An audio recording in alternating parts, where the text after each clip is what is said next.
Hello po sa ating Empowering OFW 2026. At alam niyo po, bagong taon, bagong mga guests, mga bagong experience, mga bagong karanasan ng mga OFWs dito sa Hong Kong. At I believe po na makaka-relate each one of you na siguro nandito rin sa Hong Kong, maybe nasa Macau, siguro Japan, all over the world. Alam niyo po na yung mga Filipinos, yung communities natin ay all over the world. And gusto po namin na maka-inspire itong program natin para po sa bawat isa sa inyo. At today, ang special guest natin is, ano pong pangalan ninyo? Lisbeth po, Pastor. Ma'am Lisbeth, gano'n na rin po kayo katagal as an OFW? 8 years po, Pastor. 8 years, pero dito lang rin sa Hong Kong. 2 years po sa UAE and 6 years po sa Hong Kong. Okay, bakit ka nag-decide na mag-abroad? Kasi po, dalaga pa ako nung nag-abroad. Yung literal na reason, gusto mag-ipon, makatulong sa pamilya. Yun po, Pastor. And bakit napili mo sa UAE that time? Yung sa UAE po kasi, inimbita ako nung pinsang ko. Bale, lumabas ako ng Pilipinas na tourist visa. And then po, doon na kami process ng working visa po sa UAE. So sa UAE, posible naman pala yon. Opo, during that year po, alam ko po. Pero hindi ka nahirapan that time sa immigration kasi usually, di ba, uso yung offload, di ba? Nung una po, offload po talaga. Offload talaga. Opo, and then after Pero 1 week, let's talk about, kasi I think never pa namin napag-usapan dito sa program yung about sa offload na to. Paano ka na-offload? Ano yung nangyari ba? na-offload po ako noon kasi hinanapan ako sabi nila hindi raw valid yung visa. And then, Pero wala ka pa naman talagang visa that time, di ba? may visa po, tourist visa, 1 month.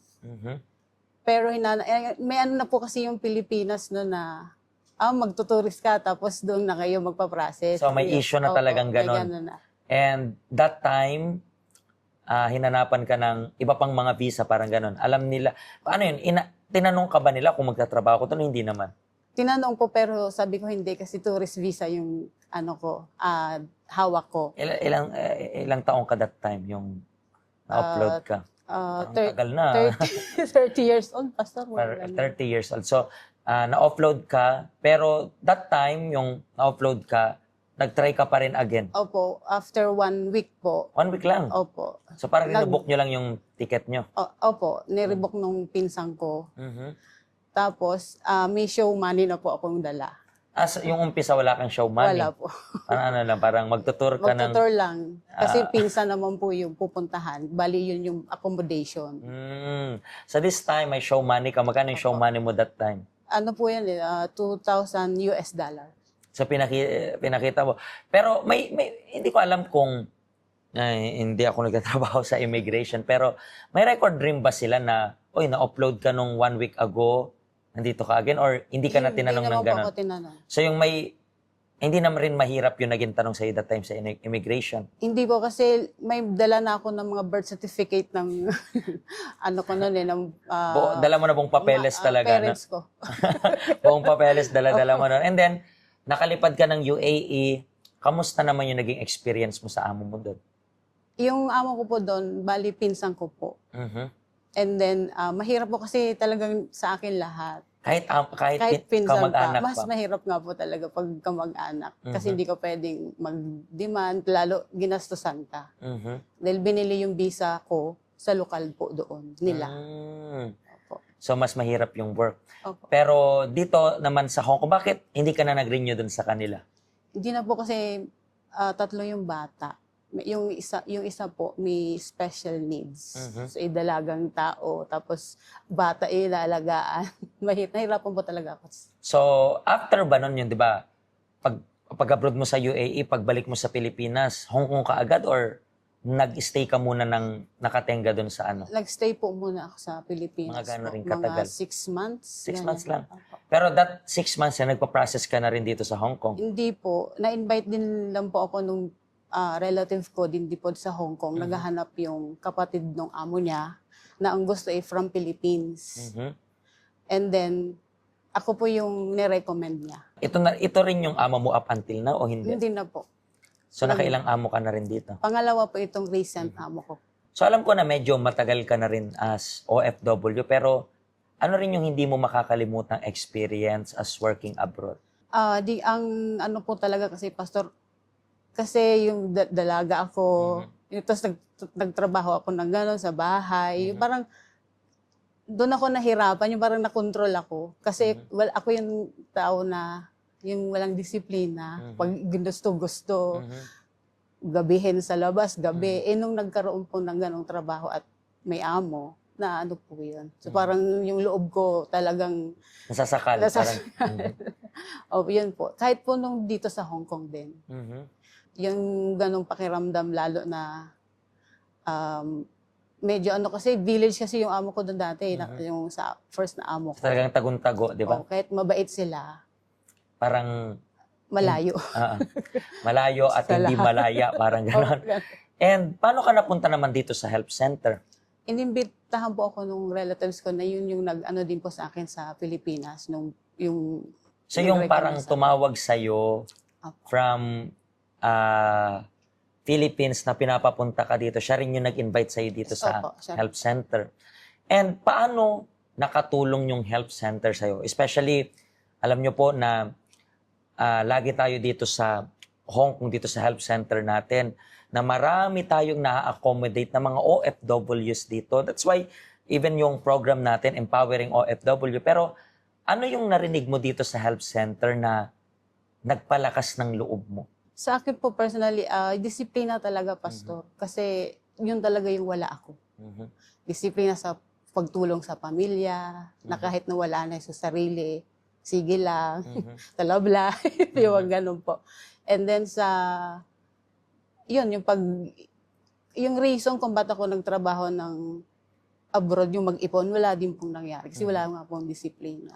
So dahil sa disiplina yun na nakuha mo, yan na rin yung simula na parang nagkaroon ka ng power to save money, to save yung patungkol sa family members mo para maging organized yung lahat. Opo. So, ito yung naging power na natanggap mo dito. Yes po, Pastor. At yun rin po yung gusto namin na matanggap ninyo. Maybe, hindi kulang ng pwede nating sabihin, tiyaga. Hindi kulang ng pagiging hardworking. Pero siguro po, sa panlabas, may kita natin na meron kang lakas talaga. Pero paano kapag bumibigay na yung loob? Yan yung ino-offer natin dito sa help center natin. Siguro, isa ka rin pong OFWs na katulad niya, halos gusto nang sukuan yung buhay kasi, bakit gusto nang sukuan yung buhay? Kasi walang discipline, parang nasasakal and everything. To be honest, kailangan nyo lang ng lakas. Lakas na nagmumula saan? Yan po yung sasabihin namin sa isa sa mga meetings natin. Every Sunday, dito actually, yung help center natin bukas every day. At sigurado kami na sa pagbisita ninyo, may mga counselors dito na magbibigay ng payo sa inyo, magpapalakas ng loob ninyo sa lahat ng kinakaharap ninyo. Hindi nyo po kailangan sulukin yung lahat. Nandito kami para matulungan kayo. Katulad ng pinalakas yung loob niya, gusto rin ng Panginoon na palakasin yung kalooban ninyo. Intindihan nyo po ba? Hindi po isang religion. Actually, kung gusto nyo siyang makita dito sa help center natin para malaman ninyo na totoo yung story niya, tuwing kailan yung day off mo? Sunday po, Pastor. And kailan ka tuwing pumupunta dito sa help center? Wednesdays. Pero mas madalas ng Sunday po. Sunday talaga. So throughout the day nandito ka, di ba? Yes po. So pwede nyo siyang hanapin. Lisbeth, di ba? Yung Yes name nyo. po. So pwede nyo siyang hanapin, ma-approach. Kasi yung story niya, totoo sa buhay niya, and then makakatulong para sa inyo. Okay? Pagpalain po kayong lahat ng Diyos, and maraming salamat rin po sa pag-share ng inyong story. Thank you din, Pastor. Ingat po kayo. See you sa next episode.